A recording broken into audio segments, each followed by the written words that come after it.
Hi, നമുക്ക് noodles ഒക്കെ കഴിക്കണമെന്ന് തോന്നുമ്പോൾ വളരെ ഈസി ആയിട്ട് നമുക്ക് വീട്ടിലുണ്ടാക്കിയെടുക്കാൻ പറ്റിയിട്ടുള്ള ഒരു റെസിപ്പി വീഡിയോ ആയിട്ടാണ് വന്നിട്ടുള്ളത്.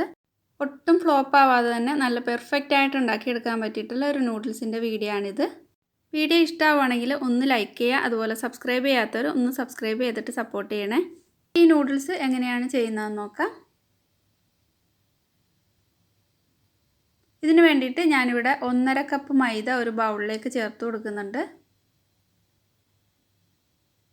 ഇനി ഈ മൈദയുടെ സെൻറ്ററിലായിട്ട് മുട്ട ഉടച്ചൊഴിക്കാൻ വേണ്ടിയിട്ട് ഇതുപോലെ ചെയ്ത് കൊടുത്തിട്ട് ഇതിലേക്ക് 2 മുട്ടയാണ് ചേർത്ത് കൊടുക്കുന്നത്.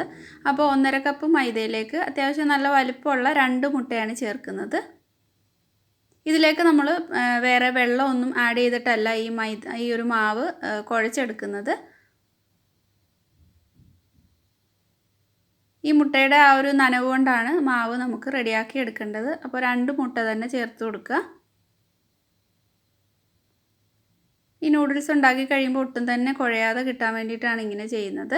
ഒരു 1/4 ടീസ്പൂണോളം ഉപ്പ് ചേർക്കുന്നുണ്ട്. ഒരുപാട് ഉപ്പ് ചേർക്കേണ്ട. നമ്മൾ നൂഡിൽസ് വേവിക്കുമ്പോൾ ഉപ്പ് ചേർത്തിട്ടാണ് വെള്ളം തിളപ്പിച്ചിട്ട് വേവിച്ചെടുക്കുന്നത്. എന്നിട്ട് ഈ മുട്ട നന്നായിട്ടൊന്ന് ബീറ്റ് ചെയ്ത് കൊടുക്കുക, ഒരു ഫോർക്കോ സ്പൂണോ വെച്ചിട്ട്. എന്നിട്ട് ഈ സൈഡിൽ നിന്ന് ഇങ്ങനെ മാവ് ഒന്ന് മിക്സ് ആക്കിയെടുക്കുക.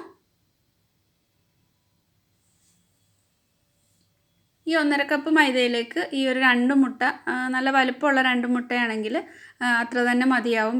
പിന്നെ ഇതിലേക്ക് വേറെ വെള്ളം ചേർക്കേണ്ട ആവശ്യമില്ല. പിന്നെ നിങ്ങൾ എടുക്കുന്ന മുട്ടയുടെയൊക്കെ വലിപ്പം അനുസരിച്ചിട്ട് അഥവാ നനവ് കുറവായിട്ട് തോന്നുകയാണെങ്കിൽ 1 ടേബിൾ സ്പൂണൊക്കെ വെള്ളം ചേർത്ത് കൊടുക്കുക. അതിൽ കൂടുതൽ ചേർത്ത് കൊടുക്കേണ്ട ആവശ്യമില്ല.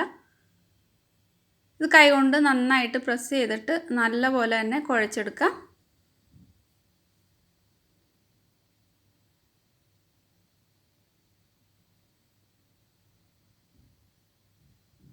ഇനി ഇത് നന്നായിട്ട് കുഴച്ചൊന്ന് സോഫ്റ്റാക്കി എടുക്കണം. അപ്പോൾ കയ്യിൽ ഒട്ടിപ്പിടിക്കാതിരിക്കാനായിട്ട് കുറച്ച് മൈദപ്പൊടി ഒന്ന് വിതറിയിട്ട് ഇതുപോലെ നന്നായിട്ട് തന്നെ ഒന്ന് സോഫ്റ്റാക്കി എടുക്കാം. നമ്മൾ ചപ്പാത്തിയൊക്കെ കുഴയ്ക്കുന്ന പോലെ നല്ല പോലെ തന്നെ പ്രസ് ചെയ്തിട്ട് നന്നായിട്ട് കുഴച്ചെടുക്കാം. അപ്പോൾ ആദ്യം നനവ് കുറവായിട്ട് തോന്നും, എന്നാലും നമ്മൾ നന്നായിട്ടൊന്ന് കുഴച്ച് വരുമ്പോൾ നന്നായിട്ട് കുറച്ച് സോഫ്റ്റായിട്ട് കിട്ടും. അപ്പോൾ നനവ് കുറവായി തോന്നിയാലും ഒരുപാട് കുറവാണെങ്കിൽ മാത്രം 1 ടേബിൾ സ്പൂൺ വെള്ളം ചേർത്ത് കൊടുത്താൽ മതി. അപ്പോൾ ഇത് ഞാനൊരു 10 മിനിറ്റോളം നന്നായിട്ടൊന്ന് കുഴച്ചെടുത്തിട്ടുണ്ട്. നല്ല സോഫ്റ്റായിട്ട് വന്നിട്ടുണ്ട്. ഇനി ഇത് ഒരു അരമണിക്കൂർ മുതൽ 1 മണിക്കൂർ വരെയെങ്കിലും ഇതൊന്ന് റെസ്റ്റ് ചെയ്യാൻ വേണ്ടി വയ്ക്കാം. അപ്പോഴത്തേക്ക് ഇതൊന്നുകൂടി ഒന്ന് സോഫ്റ്റായിട്ട് വരും. ഇപ്പോൾ നമ്മൾ മാവ് കുഴച്ച് വെച്ചിട്ട് 1 മണിക്കൂർ ആയിട്ടുണ്ട്. ഇനി ഇതൊന്ന് പരത്തിയെടുക്കാം. അപ്പോൾ ഇതേപോലുള്ള കട്ടിംഗ് ബോർഡോ അങ്ങനെ എന്തെങ്കിലും വലുതുണ്ടെങ്കിൽ അതിൽ വെച്ചിട്ട് പരത്തിയെടുത്താൽ മതി. ഞാനിപ്പോൾ കൗണ്ടർ ടോപ്പിലേക്ക് കുറച്ച് മൈദ ഇട്ടിട്ട് ഇതൊന്ന് നന്നായിട്ടൊന്ന് പരത്തിയെടുക്കുന്നുണ്ട്. അപ്പോൾ ഇത് ഒട്ടിപ്പിടിക്കുകയാണെങ്കിൽ കുറച്ച് മൈദ ഒന്ന് ഇട്ട് കൊടുത്തിട്ട് തന്നെ ഒന്ന് നന്നായിട്ട് റോൾ ചെയ്തെടുക്കാം.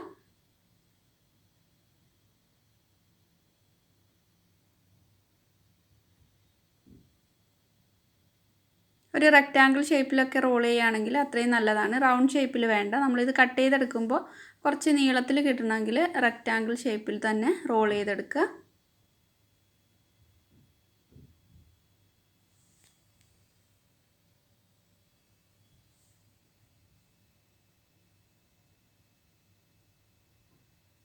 അത്യാവശ്യം നന്നായിട്ട് തന്നെ മൈദപ്പൊടി ഒന്ന് ഇട്ട് കൊടുക്കണം. അതുപോലെ നിങ്ങൾക്കിത് ഗോതമ്പ് മാവ് വെച്ചിട്ട് വേണമെങ്കിലും ചെയ്തെടുക്കാവുന്നതാണ്. എന്നാലും മൈദ വെച്ച് ചെയ്യുന്ന അത്രയും നന്നായിട്ട് തന്നെ ഗോതമ്പ് മാവ് വെച്ച് ചെയ്യുമ്പോൾ കിട്ടില്ല. പിന്നെ മൈദ താല്പര്യമില്ലാത്തവർക്ക് ഗോതമ്പ് മാവ് വെച്ചിട്ടും ട്രൈ ചെയ്ത് നോക്കാം.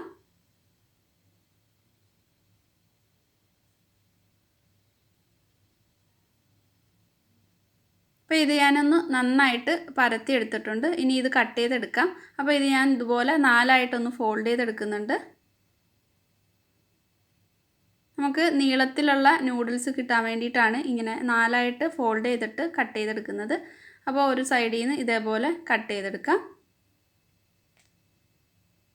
അപ്പോൾ ഒരുപാട് കനത്തിൽ കട്ട് ചെയ്യേണ്ട ആവശ്യമില്ല. കുറച്ച് കനം കുറച്ചിട്ട് തന്നെ കട്ട് ചെയ്തെടുക്കാം. ഇത് നമ്മൾ ഇനി വെള്ളത്തിലൊന്ന് കുക്ക് ചെയ്തെടുക്കുമ്പോൾ കുറച്ചും കൂടെ ഒന്ന് വലുതായിട്ട് വരും.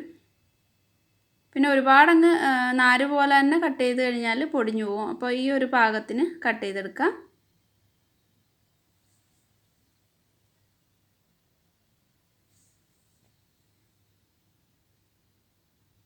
നമ്മൾ ഈ പരത്തിയെടുത്തിട്ടുള്ള മാവിൽ കുറച്ച് അത്യാവശ്യം നന്നായിട്ട് മൈദ ഉണ്ടാവണം. എങ്കിൽ മാത്രമേ ഇത് ഇളക്കിയെടുക്കാൻ ഈസി ആയിട്ട് നമുക്ക് ഇളക്കിയെടുക്കാൻ പറ്റൂ.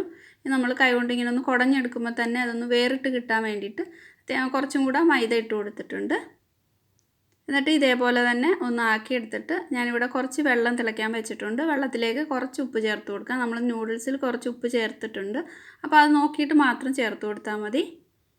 ഇതിലേക്ക് ഇനി 1 ടേബിൾ സ്പൂണോളം ഒലിവ് ഓയിൽ ചേർക്കുന്നുണ്ട്. വെള്ളം നന്നായിട്ട് തിളച്ച് വരുമ്പോൾ ഇതിലേക്ക് നൂഡിൽസ് ചേർത്ത് കൊടുക്കാം.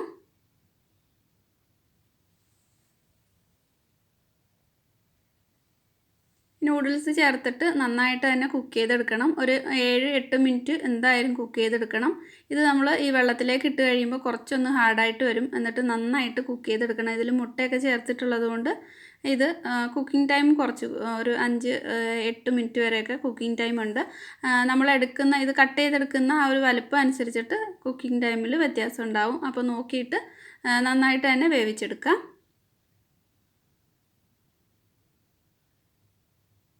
പിന്നെ നമ്മളിത് മുട്ട വെച്ച് ഈ മാവ് കുഴച്ചെടുത്തെന്ന് കരുതിയിട്ട് മുട്ടയുടെ സ്മെല്ലൊന്നും ഒട്ടും ഉണ്ടാവില്ല. ഇത് വേറിട്ട് തന്നെ ഇരിക്കും. ഒട്ടും പൊട്ടിപ്പോവുകയോ അങ്ങനെയൊന്നുമില്ല.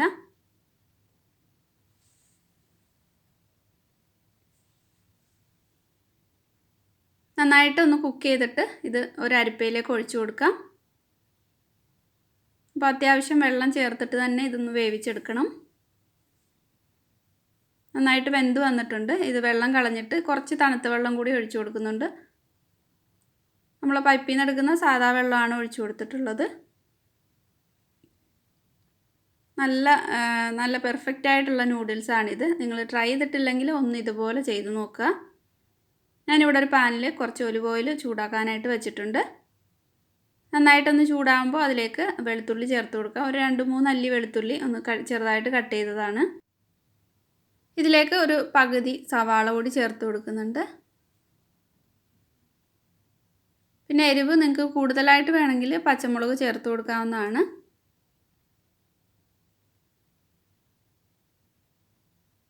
സവാളയും വെളുത്തുള്ളിയൊക്കെ നന്നായിട്ടൊന്ന് വഴറ്റിയെടുക്കാം. ഒന്ന് വഴന്ന് വന്നിട്ടുണ്ട്. ഇതിലേക്ക് ഇനി ക്യാരറ്റ് ചേർത്ത് കൊടുക്കാം. നീളത്തിൽ അരിഞ്ഞിട്ടുള്ള ക്യാരറ്റാണ് ഇട്ട് കൊടുത്തിട്ടുള്ളത്. ക്യാബേജ് വേണമെങ്കിൽ നിങ്ങൾക്ക് ചേർത്ത് കൊടുക്കാവുന്നതാണ്.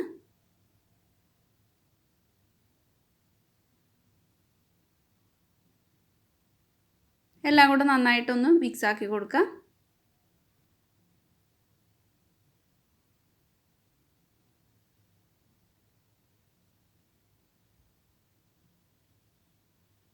ഇനി ഇതിലേക്ക് കുറച്ച് വേവിച്ച് വെച്ചിട്ടുള്ള ചിക്കനാണ് ചേർക്കുന്നത്. ഒന്ന് ഓയിലിട്ടൊന്ന് ഫ്രൈ ആക്കി എടുത്തിട്ടുള്ള ചിക്കനും കുറച്ച് ക്യാപ്സിക്കം കൂടി കട്ട് ചെയ്തത് ചേർത്തിട്ടുണ്ട്. അപ്പോൾ ചിക്കൻ വേവിക്കാതെ മസാല പുരട്ടിയിട്ട് നേരിട്ട് ഇതിലേക്ക് ചേർക്കുകയാണെങ്കിൽ ഒന്ന് നന്നായിട്ടൊന്ന് കുക്കാക്കിയിട്ട് വേണം ഇതിലേക്ക് ക്യാപ്സിക്കം ചേർത്ത് കൊടുക്കാനായിട്ട്.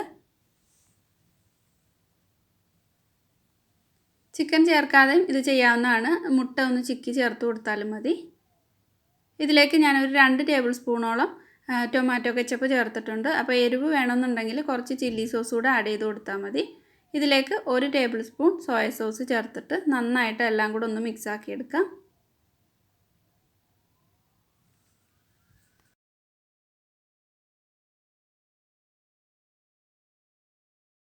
ഇനി ഇതിലേക്ക് എരിവിന് വേണ്ടിയിട്ട് കുറച്ച് കുരുമുളകിൻ്റെ പൊടി ചേർത്ത് കൊടുക്കുന്നുണ്ട്. നമ്മൾ വേവിച്ച് വെച്ചിട്ടുള്ള നൂഡിൽസ് കൂടി ചേർത്ത് കൊടുക്കാം.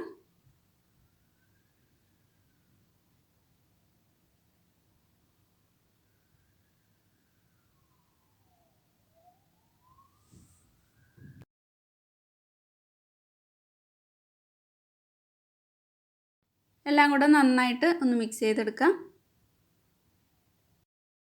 ഇതിലേക്ക് ചേർക്കുന്ന വെജിറ്റബിൾസൊക്കെ നിങ്ങൾക്ക് എത്രത്തോളം വേണമെന്ന് വെച്ചാൽ അതനുസരിച്ച് ചേർത്ത് കൊടുക്കാം. എല്ലാം കൂടെ നന്നായിട്ട് മിക്സ് ചെയ്തെടുത്തിട്ടുണ്ട്. അപ്പോൾ ഉപ്പൊക്കെ നോക്കിയിട്ട് വേണമെന്നുണ്ടെങ്കിൽ കുറച്ച് ഉപ്പോ കുരുമുളകിൻ്റെ പൊടിയോ ഒക്കെ ചേർത്ത് കൊടുക്കാവുന്നതാണ്. അപ്പോൾ നൂഡിൽസ് റെഡി ആയിട്ടുണ്ട്. നിങ്ങൾക്കിത് കാണുമ്പോൾ മനസ്സിലാവും ഒട്ടിപ്പിടിക്കുക അങ്ങനെയൊന്നുമില്ല. നല്ല വേറിട്ട് തന്നെയുണ്ട്. നല്ല ടേസ്റ്റിയാണ്. നമുക്ക് ഈസി ആയിട്ട് തന്നെ ഉണ്ടാക്കിയെടുക്കാൻ പറ്റിയിട്ടുള്ളതാണ്. ട്രൈ ചെയ്ത് നോക്കുക.